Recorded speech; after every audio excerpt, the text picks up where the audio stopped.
그럼 앞으로 새로 생겨나는 산업에서 중국을 앞선다는 것이 거의 불가능하다면 우리가 뭘 할 수 있느냐? 지금 운명적 산업이라고 불렀던 우리가 잘 하고 있는 요거를 놓치지 않아야 합니다. 이 산업을 놓치면 정말 우리는 경쟁할 수 있는 그 뭔가가 없을 거예요.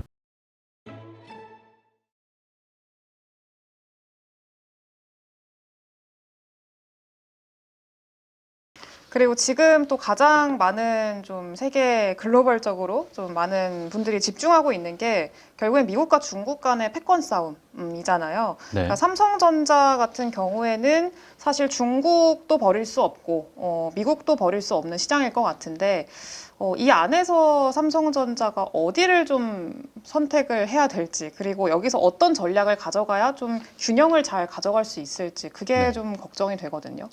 제가 보기에는 선택할 수가 없습니다. 그래서 삼성은 그냥 눈앞에 있는 과제들을 빨리 해결해 나가면서 네. 상황에 맞게 대응을 해야 된다. 사실 지금 미국의 계획은 분명합니다. 관세를 많이 매기고 반도체도 해외에서 들어오면 관세를 매기고 그리고 중국하고는 담을 쌓고 네. 그렇게 해서 우리만의 진영으로 간다. 근데 그게 될지는 미지수입니다. 왜냐하면 지금 미국의 장비 회사들이 엄청나게 많은 가장 많은 장비를 중국에 팔고 있습니다. 네. 그래서 미국의 반도체 회사들이 장비를 팔지 않으면 부품 회사들이, 설비 회사들이 팔지 않으면 미국 회사들 다 망합니다. 엔비디아 역시 중국이라는 시장을 포기할 수 없습니다. 그래서 사실 상황이 어디로 전개될지는 상황에 따라 봐야 되는 것이고 특히 삼성전자의 경우에는 가장 많은 메모리 칩을 중국으로 판매하고 있습니다. 근데 이 시장을 포기한다라는 말을 하는 자체가 어불성설이에요. 그렇죠. 문제는 그렇게 우리는 계속해서 이 시장을 지키고 싶지만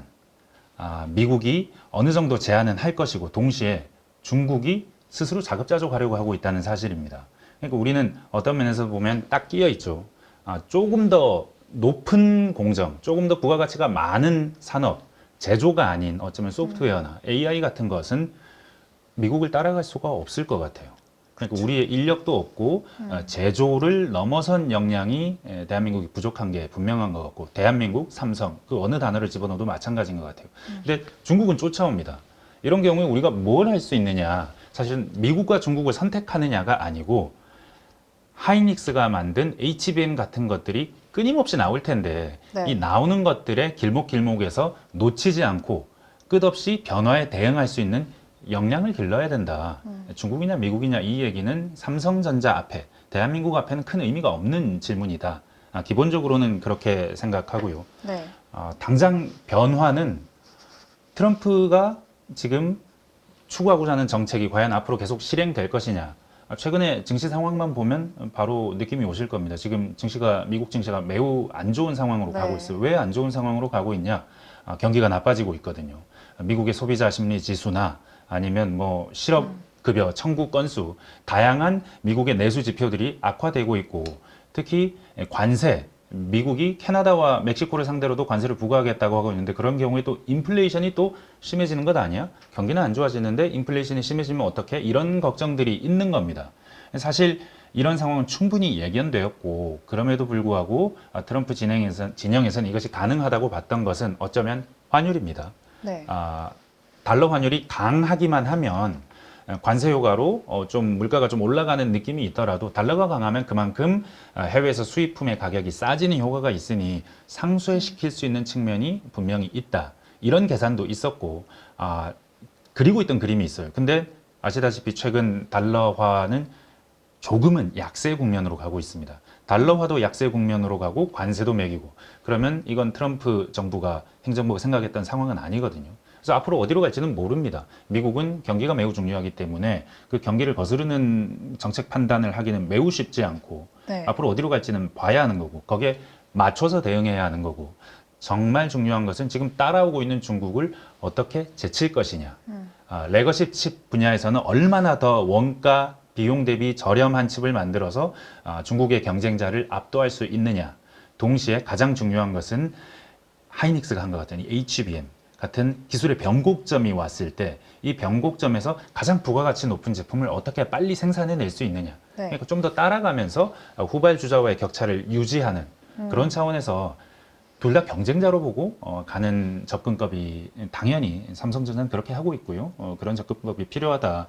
이 둘 중에 뭔가 하나를 선택해야 된다는 생각은 굉장히 어쩌면 현실과는 맞지 않다. 이런 생각이 듭니다. 근데 진짜 중국의 속도가 좀 많이 무서운 게 그 책에서 네. 이런 얘기가 있어요. 중국 이모님의 시대라는 네. 또 말이 있는데 사실 중국이 지금 좀 우리나라가 또 걱정하는 것도 이번에 곧 있으면 또 중국 양회 있잖아요. 네. 그러니까 AI 굴기라던가 뭐 반도체 굴기 뭐 이런 것들을 가장 좀 강력하게 드라이브를 걸지 않을까에 대한 좀 시장의 어떤 시각들이 있는데 네. 이런 전략들이 삼성전자를 또 위협할 수 있다라는 생각이 당연하게 들 수밖에 없을 것 같거든요. 네, 맞습니다. 그것이 우리 삼성전자 그리고 우리나라 네. 산업의 조건입니다. 이 일전에 삼성전자 사장을 역임하시고 SK에서 부회장도 하신 이명규 사장님 말씀을 한번 드려보자면 네. 반도체가 한국의 운명적인 산업이다. 왜 그러냐? 우리가 정말 아무것도 못 먹고 60년대, 70년대 합판 만들고 가발 만들어서 수출할 때 만약에 반도체 붐이 있었다면 우리가 이거 진출할 수 없었다. 근데 정말 운이 좋게도 반도체라는 산업이 우리가 그런 단계 지나서 뭐 조선도 하고 자동차도 만들고 철강도 만들 수 있는 단계를 지나서 여기에서 산업이 좀 성숙한 뒤에 우리의 산업이 성숙한 뒤에 반도체 시대가 왔고 그때 삼성전자든 SK하이닉스의 전신인 현대전자, 뭐 LG전자든 뭐 이런 곳들이 반도체를 할 수 있는 체력이 되었을 때 그때 마침 반도체 시대가 출현해서 우리가 그 기회를 잡은 거다.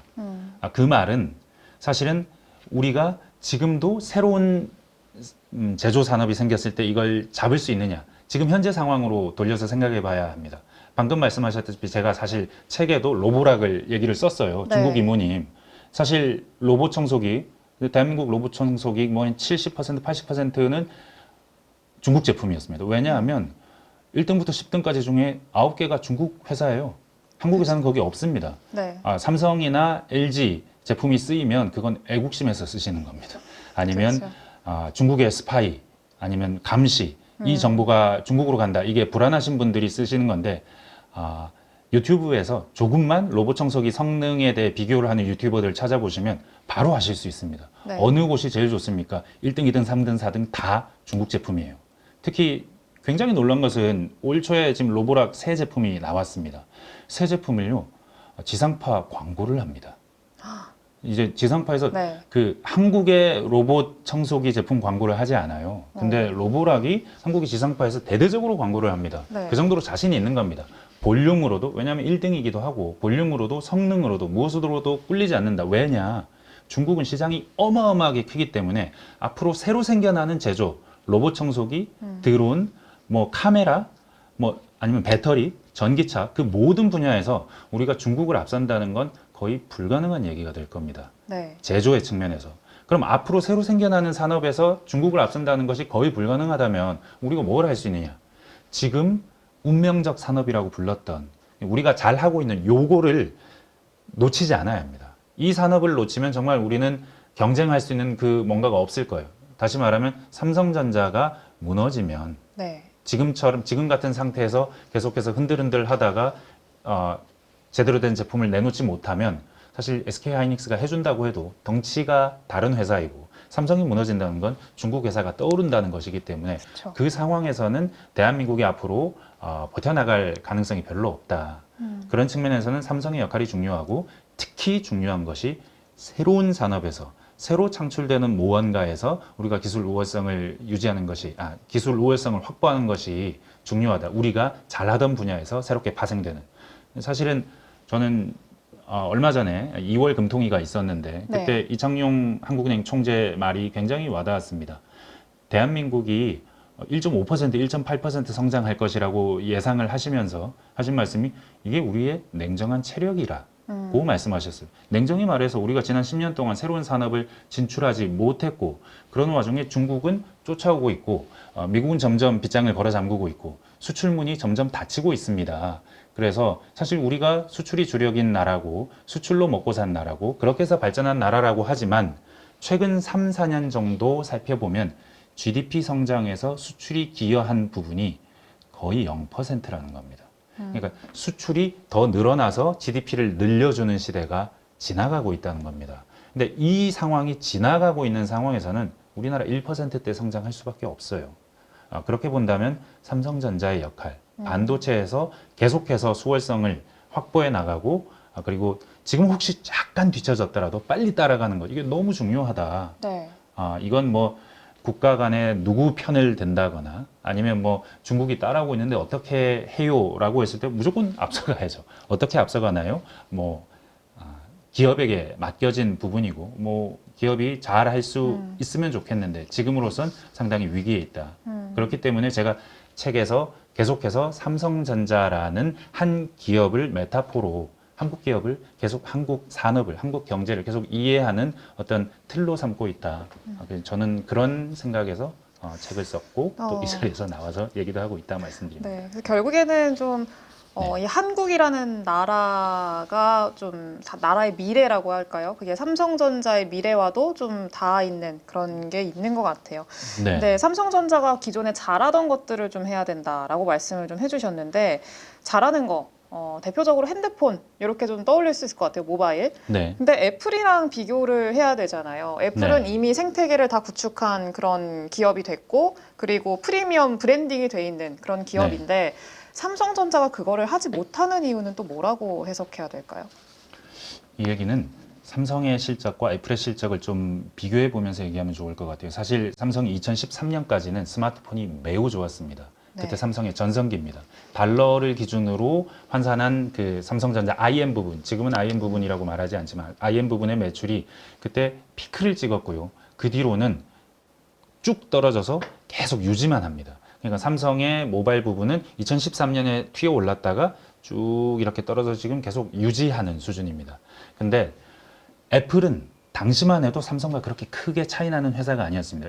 그러니까 삼성의 IM 부분과 네. 크게 차이가 나는 회사가 아니었으면 한 3, 40% 매출이 크긴 했지만 똑같이 삼성이 성장하면 애플도 성장하고 애플이 성장하면 삼성도 성장했어요. 2013년까지. 근데 그때부터 삼성은 떨어져서 이렇게 내려가서 그 상태를 유지하고 있다면 애플은 계속 성장했습니다.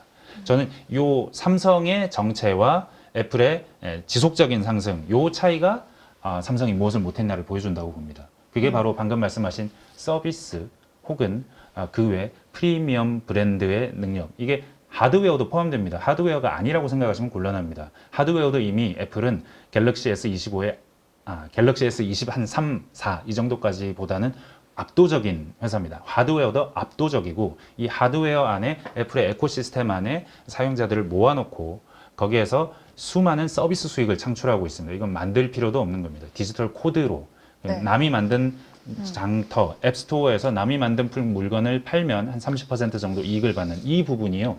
그러니까 서비스 부분이라고 통칭되는 이 부분이 어느 정도 크냐면 하이닉스 전체 매출보다 큽니다. 그러니까 하나도 뭔가를 만들지 않고 데이터 코드 부호에서 발생하는 매출이 하이닉스의 매출보다 큽니다. 그리고 여기서 나오는 이건 영업이익은 아니고 매출 총이익률, 마진율인데 70%입니다. 그러니까 이 하이닉스의 전체 매출보다 큰 부분이 마진율도 70%가 넘는 어마어마한 수익성을 보유하고 있는데 이게 소프트웨어 힘이죠. 근데 이 부분이 왜 삼성에는 없느냐? 삼성의 스마트폰에서는 그 부분을 구글이 가져가고 있습니다. 안드로이드라는 OS가 가져가고 있는데 사실 아쉬운 점이 많죠. 일단 그 안드로이드라는 OS 자체도 루빈 당시 CEO가 삼성에 이거 인수해 주세요라고 한국에 왔다가 굉장히 홀대받고 돌아간 뒤에 2주 뒤에 구글에 팔거든요. 네. 일단 그때부터 아쉽기도 하고 그 뒤로도 삼성이 이 안드로이드 진영 안에서도 스스로의 독자적인 시스템을 갖추려고 밀크라는 그 음악 앱 생각나실 겁니다. 그런 것도 만들고 UI 그러니까 사용자 인터페이스도 상당히 많이 바꿔보고 노력을 했는데 그때마다 구글이 나서서 막습니다. 그 실제로 그 삼성 라이징이라는 굉장히 재밌는 외국인 저널리스트가 쓴 책을 보면 삼성한테 뭐 이렇게 쿼트를 따옴표를 해서 이렇게 말했다는 걸 대체 왜 이러는 겁니까? 이유가 뭡니까? 우리 함께 같이 잘해야 되는 거 아닙니까? 말은 함께 같이 잘해야 된다는 거지만 소프트웨어는 우리가 하는 거지 너 왜 자꾸 영역 침범해 라고 하는 겁니다. 그때 상황에서 삼성이 선택한 것이 구글과의 협력이었고 구글과의 협력을 선택하면서 하드웨어만의 길을 가기로 했고 사실상 그때 선택한 것이 리더의 선택이었고 사실 그것이 틀렸다라고만 말하긴 어려울 거예요. 왜냐하면 여전히 그래도 안드로이드 진영의 1등이거든요. 세계적으로 중국을 제외한 시장에서는 압도적인 1등이기 때문에 지금 여전히 1등이니까, 그리고 영업이익도 상당히 조 단위로 많은 영업이익이 나니까 이걸 실패라고 말할 수는 없습니다. 다만 애플이 되지 못했다. 거의 애플과 비슷한 궤도로 갔고 2012년, 13년 때 미국의 외신을 보면요. 미국의 외신들이 어마어마하게 애플을 걱정하고 그때는 애플 주가도 안 좋았습니다. 삼성이 새로운 빅테크 기업이다.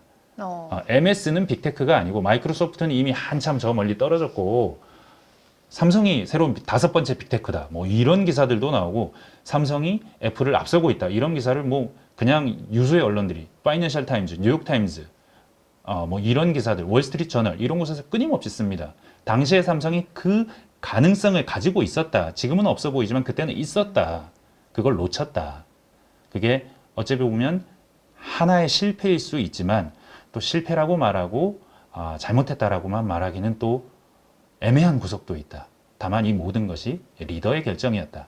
이재용 회장의 결정이었다. 요 점은 짚고 넘어가고 생각해 봐야 될 문제입니다. 우리가 앞으로 어떻게 하면 제조를 넘어서 더 많은 것을 할 수 있느냐.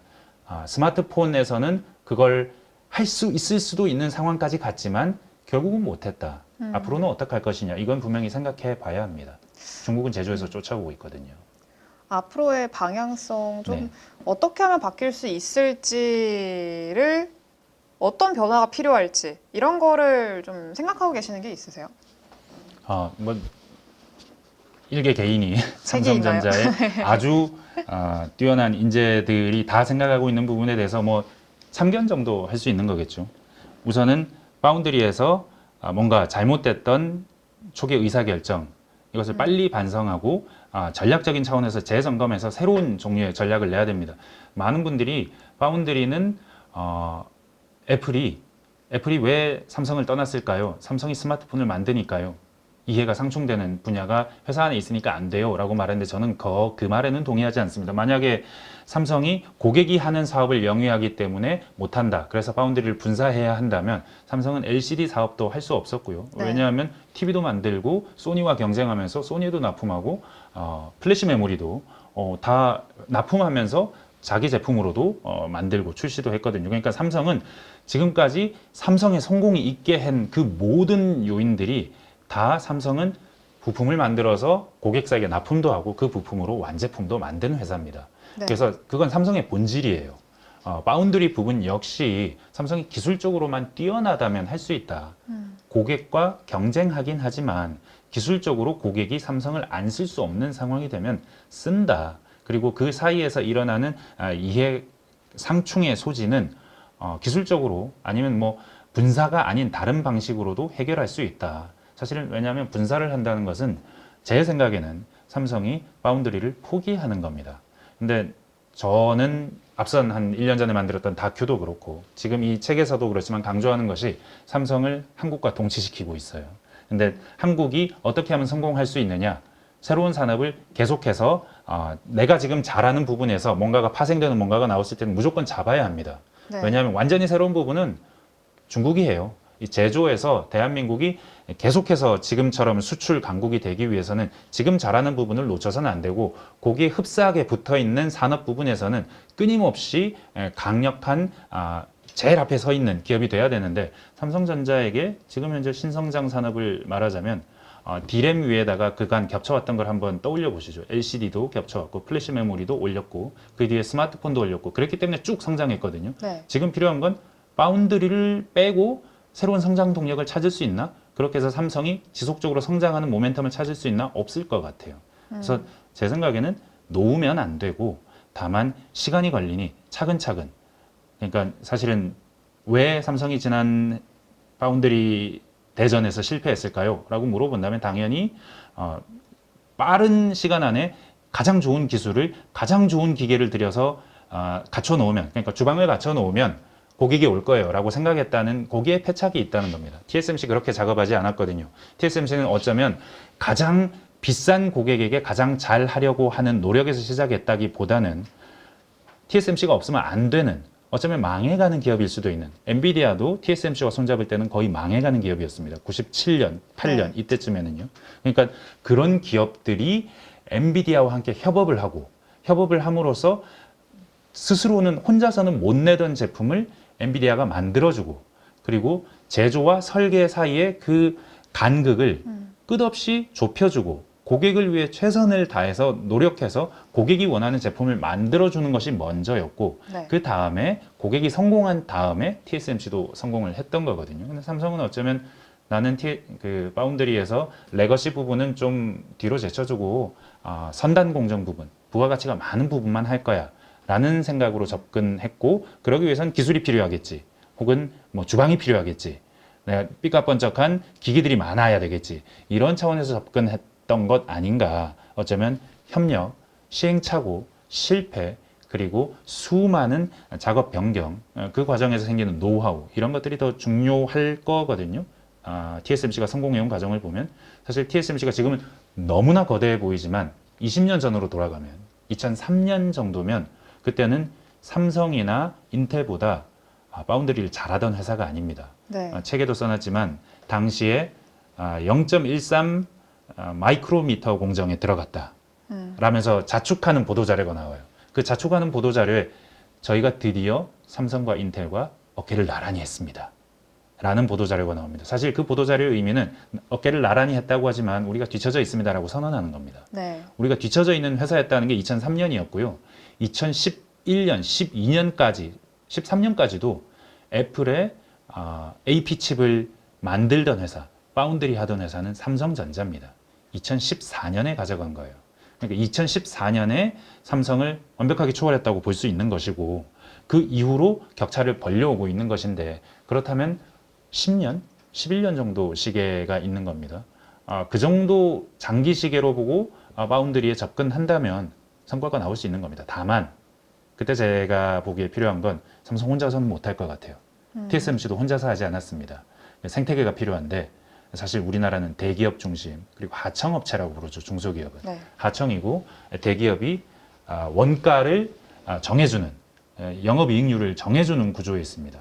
제가 만난 반도체 석학 한 분의 자조 섞인 말씀을 들어보면, 대한민국은 대기업이 협력업체 불러서 제일 먼저 물어보는 게 직원 수, 매출, 그리고 R&D 비용, 그리고 인건비, 그리고 그렇게 해서 나온 재무제표, 원가, 영업이익률. 지금 영업이익률이 10%예요. 그러면 여력이 있다는 거니까 내년부터는 5%로 합시다. 그리고 이런 식으로 그 중소기업을 거의 지배하는 이런 관행이 아주 익숙해 왔기 때문에, 지금 개선되고는 있습니다만 과거에 그런 관행이 있었기 때문에 중소기업들이 R&D를 할 이유가 없어요. R&D를 해서 그렇죠. 부가가치를 높여놓으면 재무제표를 본 대기업이, 야, 너네 영업이 깎아. 너네 돈 많이 벌었네? 그러면 내년엔 좀 원가 낮춰도 되겠지? 납품 단가? 이렇게 나온단 말이죠. 이런 식으로 생태계가 생길 여지를 우리는 만들어 오지 않았어요. 근데 TSMC는 그렇게 하지 않았거든요. 그런 측면에서도 중요하고, 그리고 정부가 할 일도 있는 것 같아요. 설계 쪽, 그리고 파운드리가 설 수 있는 토양, 네. 다양한 중소기업도 뭐 협력업체도 있지만, 동시에 설계를 잘하는 기업들이 대한민국에 더 필요한 것 같습니다. 사실 뭐 리벨리온이나 이번에 메타가 인수할 수 있다는 퓨리오사 같은 기업이 그런 기업이거든요. 네. 그런 기업들이 지금 한두 개가 보이는데, 이런 기업들이 더 많아질 수 있도록, 더 많아질 수 있고, 이런 기업을 하는 분들이 실패를 해도 그 다음 경쟁자가 또 나올 수 있도록, 그러니까 끊임없이 실패하고 끊임없이 도전할 수 있는 그런 종류의 토양을 만드는 것이 정부가 할 일일 것 같아요. 삼성전자를 돈으로 도와주거나 52시간 규제를 완화해서 도와준다, 이거는 큰 도움이 안 될 것 같고요. 그런 노력을, 이런 저변을 갖추는데 10년 정도 보고 열심히 노력해야 되지 않을까, 저는 그렇게 생각합니다.